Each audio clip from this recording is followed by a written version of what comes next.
Welcome back to All Up in Your Business. I'm Jay Socol. I'm Natalie Ruiz. And we have a really good show today. Natalie has finally come out of retirement. Welcome back.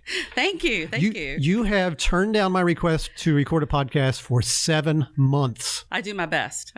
For sure. Yes, I've come out of quarantine hiding. Yes, for sure. you have.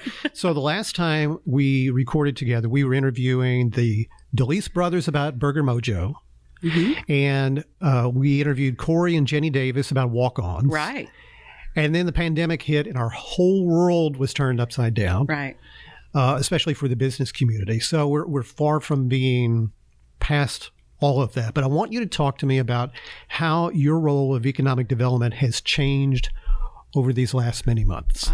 Wow. Well, all of our roles have changed, right? I mean, I never, just looking back, you said the last 6-7 months, the conversations that have happened at my kitchen table, whether it's on Zoom or working on some of the programs that we've done for economic development, just being part of that whole quarantine and trying to figure it out with the rest of the community. What the heck do we do? How do we help other residents? How do we help other businesses?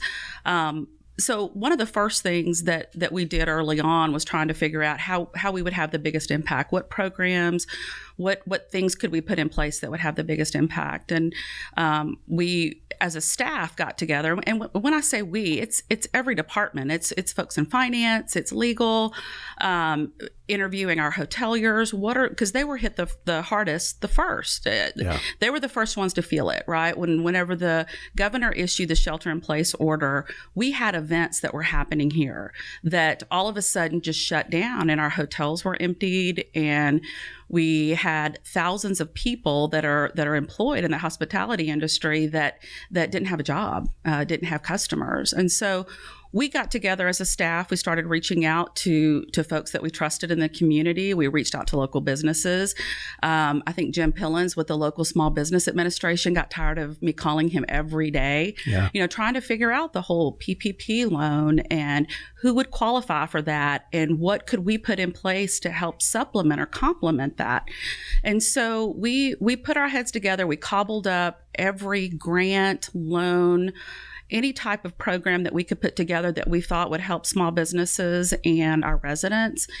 And at the end of all that, we ended up putting a total of about $1.4 million in the hands of our small business owners, and then another 1.3 with our residents. And so whether that was utility assistance, rental assistance, bridge loan programs we put in place to tide you over until the small businesses could qualify for the PPP loans. We did a little bit of anything and everything to try to help our local businesses and residents.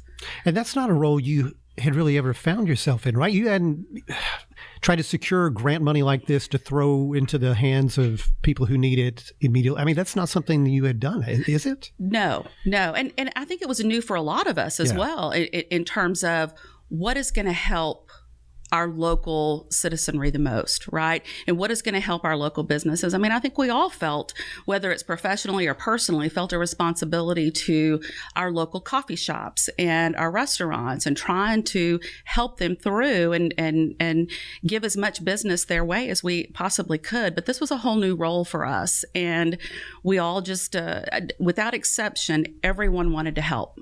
And wanted to know how to help. And that's, coming up with the bridge loan program. That's not something that a city does quickly, right? But we were able to do that because the council was behind us, city manager's office was behind us. If this is going to help our small businesses, and we think that we'll be able to keep some employees as part of this, then by all means, let's go after it and do it. Yeah. So are you past that process, or is it still ongoing?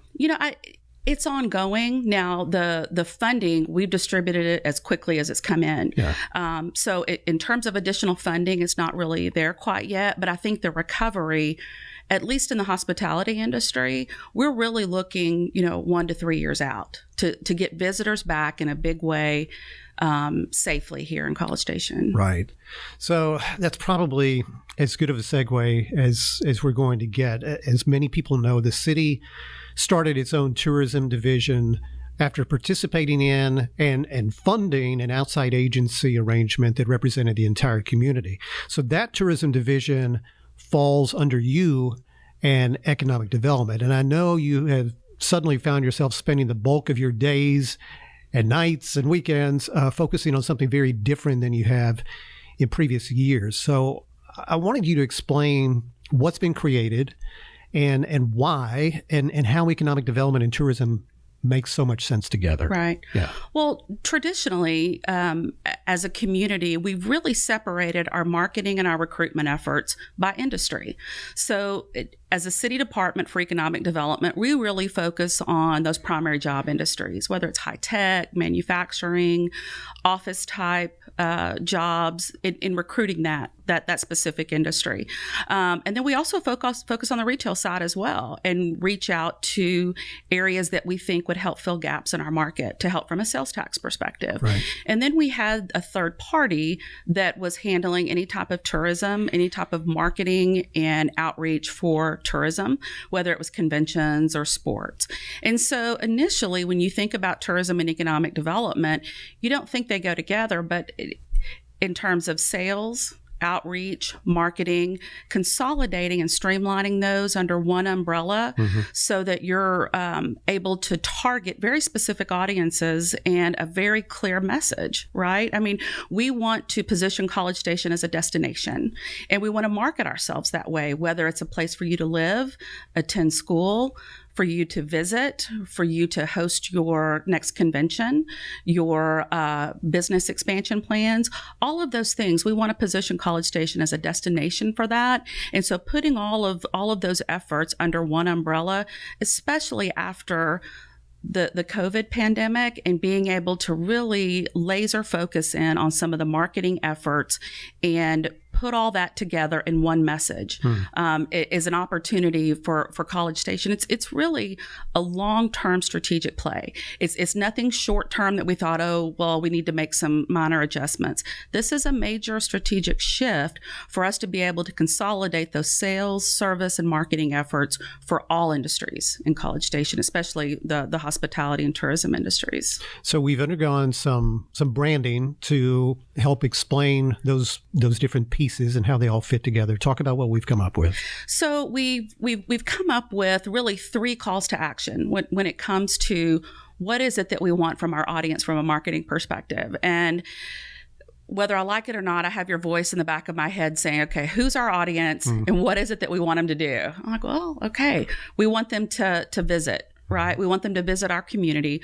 We want them to compete in College Station, which is really that whole sports tourism that we've been able to really make some headway when it comes to sporting events, whether it's at the university level with the new NCAA events that were announced yesterday, the 4 new events, or having events at Veterans Park and hosting major softball and soccer 7-on-7 events. Right. So it's the visit, compete, and then grow College Station as the economic development side, whether it's expanding your business or locating your business in College Station.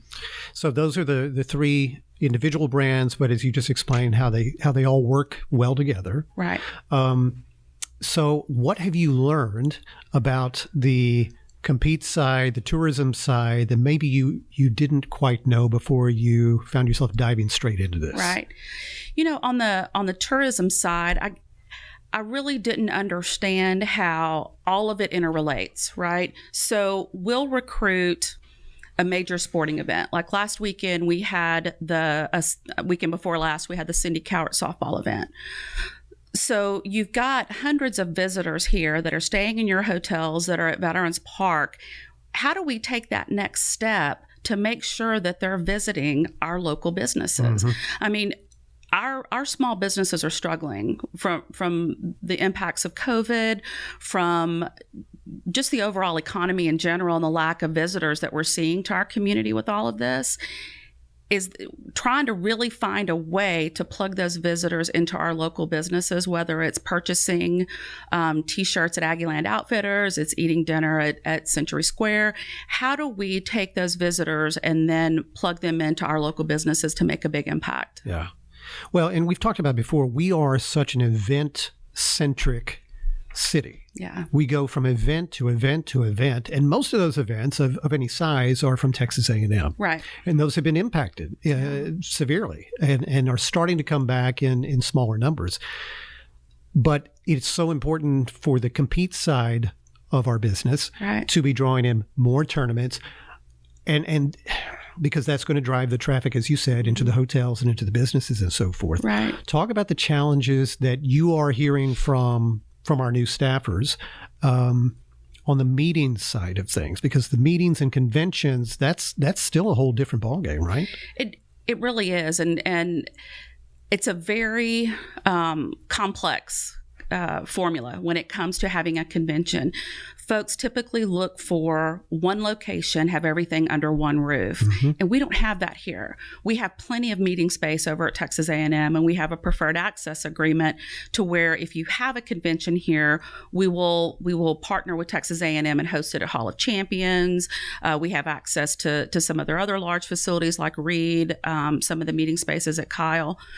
The issue is that you've got rooms across the street and throughout the community. So if you have a very large event, you have to book at multiple hotels. Yeah. And so transportation becomes an issue. So when you're competing with a San Marcos that has everything all under one roof, mm-hmm. When you're competing with these other communities that can do a one-stop shop, here's your bottom line cost for this event, we have to be much more nimble. We have to be able to figure out some of the solutions for them when it comes to transportation and getting everyone to where they need to be, because they're not all in walking distance to those meeting facilities. And so really focusing in on our sweet spot, which is a much smaller convention versus a large one, but being able to be competitive when it comes to pricing and booking those on off times when it's not a football weekend, and making sure that we have the rooms available. It's not as easy as I originally thought, to be perfectly honest. Okay, so we've talked about pandemic. We've talked about tourism. So something else you and I have sort of tossed around a little bit in recent weeks is how COVID-19 is already affecting how and when people will be shopping for Christmas. Right. Okay. So the expectation is that even more people are already moving to online shopping so they can avoid being around crowds, keep themselves safe, maybe not participating in traditional Black Friday type events. Mm-hmm. And that makes sense for a lot of people. But I think that also creates another perilous scenario for our local businesses. So I'm assuming you're thinking, sure, go shop early, but please do as much of it possible with our local businesses, not online, not off in some other community, but do it right here. Absolutely. This is going to be our first opportunity for the holidays to come in as part of the pandemic and to really be able to support those smaller businesses. We've supported them, restaurants with buying gift cards, buying family meals. I mean, there's not a restaurant out there that during this whole thing didn't come up with a family package mm-hmm. that folks were able to help support in that way. But this is yet another continuation of that, where we have got to shop local if we're going to help these smaller businesses succeed locally. And I know it's a challenge, even going into some of the larger stores, the academies having to wait in line necessarily, if it's full or if it's at capacity. Yeah. But if we can plan a little bit more, that's what I ask, is that you plan and that you shop local. And there are some retailers that are doing it right. I mean, DSW the other day, a coworker was telling me about how safe they felt when they went in to shop for shoes. Right. That they've got plexiglass in place. They have folks telling you what you need to do, what you can touch, what you can't, how you make sure that it's cleaned afterwards. There are folks that are doing it right here. And so if we can support those businesses by buying goods there and buying locally, it not only helps those small businesses, it helps the city as well from a sales tax perspective and providing those basic services. Yeah, that's the way to connect the dots, is that you're not just helping keep these small businesses open, but you're actually helping pay for city services that you've come to expect, to where we are having to scale back on delivery of those kinds of services. That's right. Due to the reduction in the sales tax revenue. So that's the connectivity. That's right. That's right. Being able to take those, we've already seen a huge dip in sales tax, and those sales tax dollars go to fund fire, police, our park service. Those are basic services that we all expect as citizens here. And so shopping locally impacts you directly, whether you believe that or understand that or not. It really does. And it's unrealistic to expect somebody to abandon all of their online shopping. Right. I don't think that's a fair request. But if you can do as much of it as possible, that's right. Some portion of it here locally, in person, wow, that can make a huge difference. It can. It really can. All right. So that's the call to action on that. Moving on, one of the main areas of focus right now is your office trying to fuel that economic recovery during the Christmas holidays at a time when this town kind of empties out. Right. And there is a campaign that has been developed called Christmas in College Station, and Economic Development Manager Aubrey Nettles is leading the charge on that. I can't believe you put her in charge of that. But she actually appears to be doing a fantastic job. Don't tell anyone, but she's doing a great job. Yeah. I know. So before I bring Aubrey in here and talk to her about Christmas in College Station, you have anything at all that you want to say to set that up? One of the things when we first started talking about bringing tourism in-house was, how can we have the biggest impact? Is it creating new events?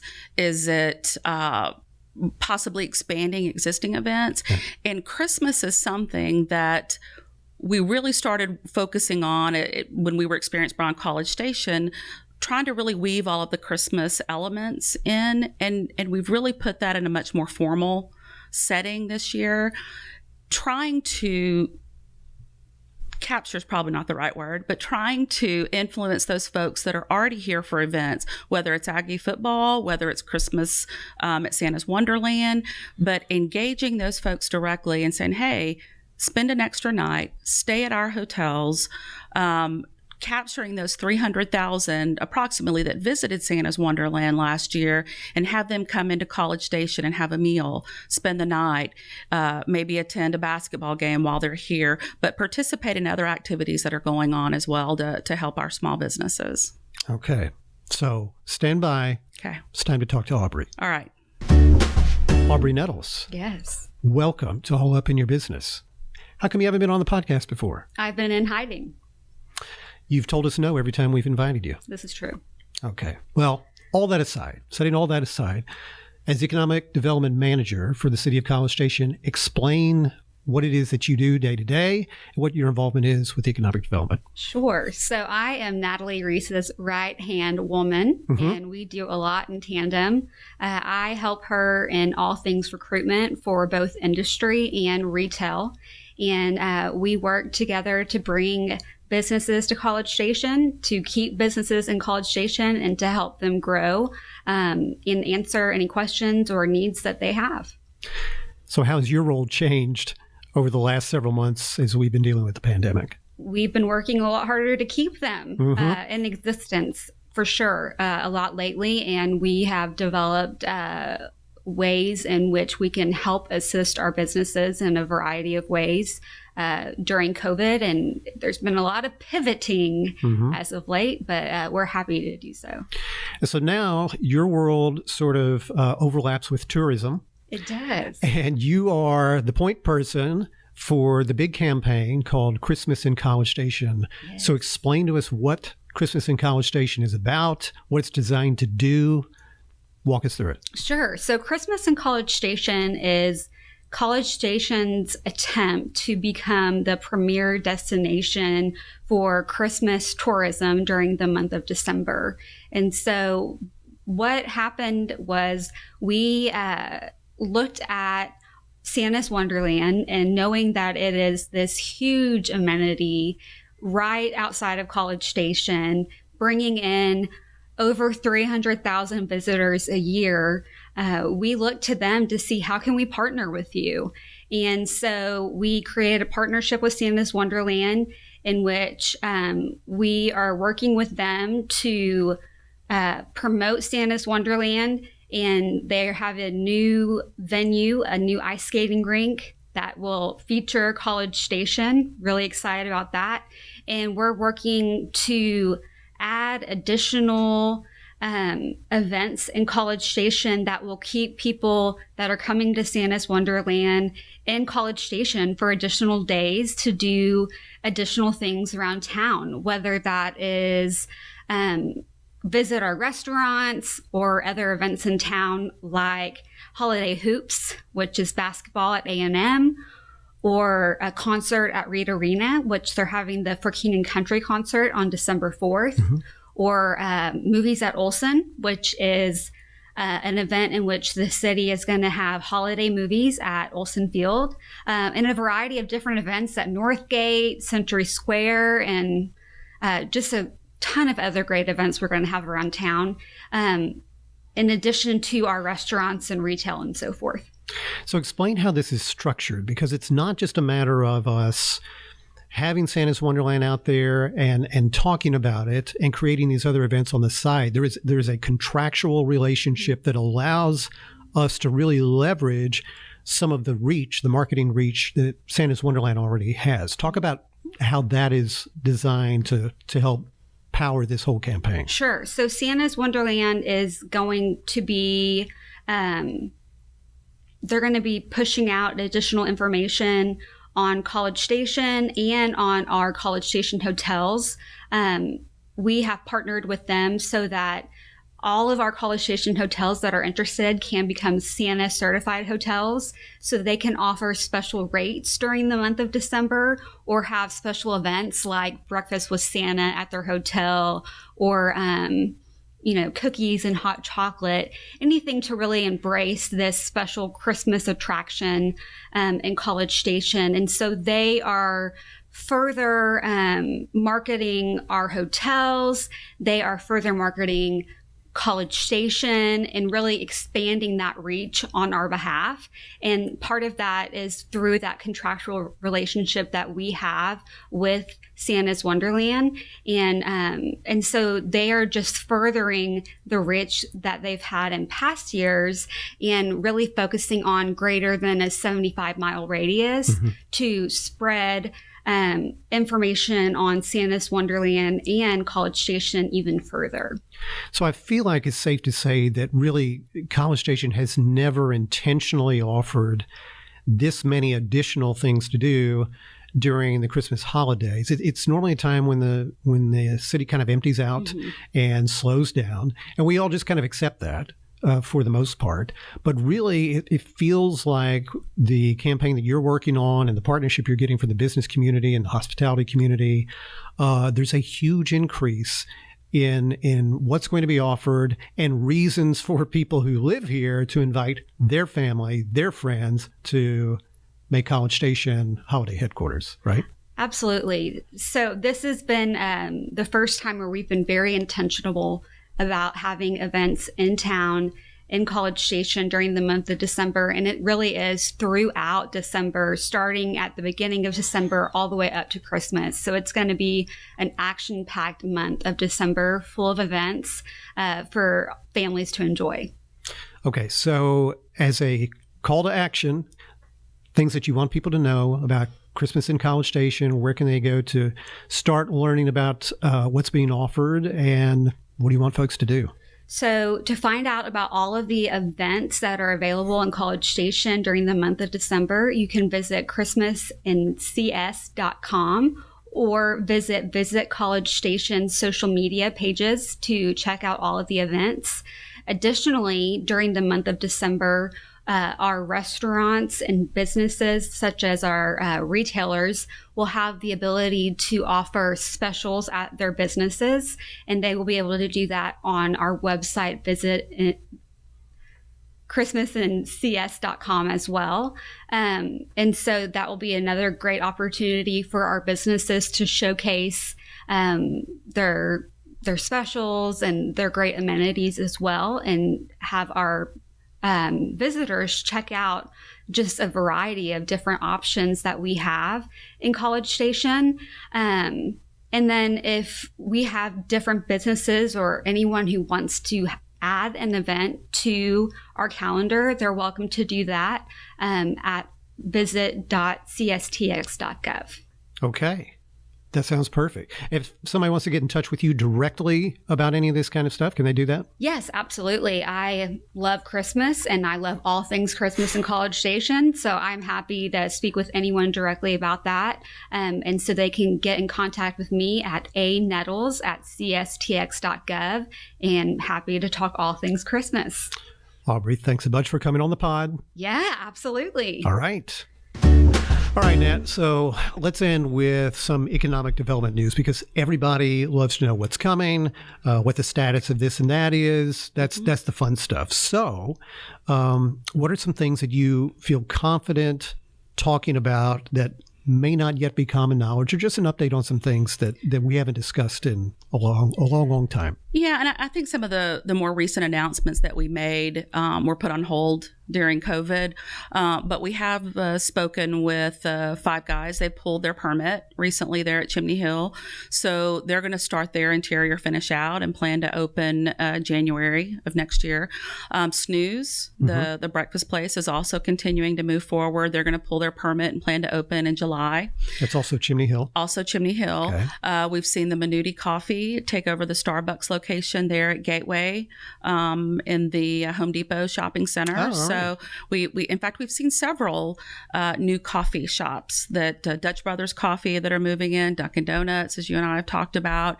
There's a few other coffee places that we're seeing pop up around the community.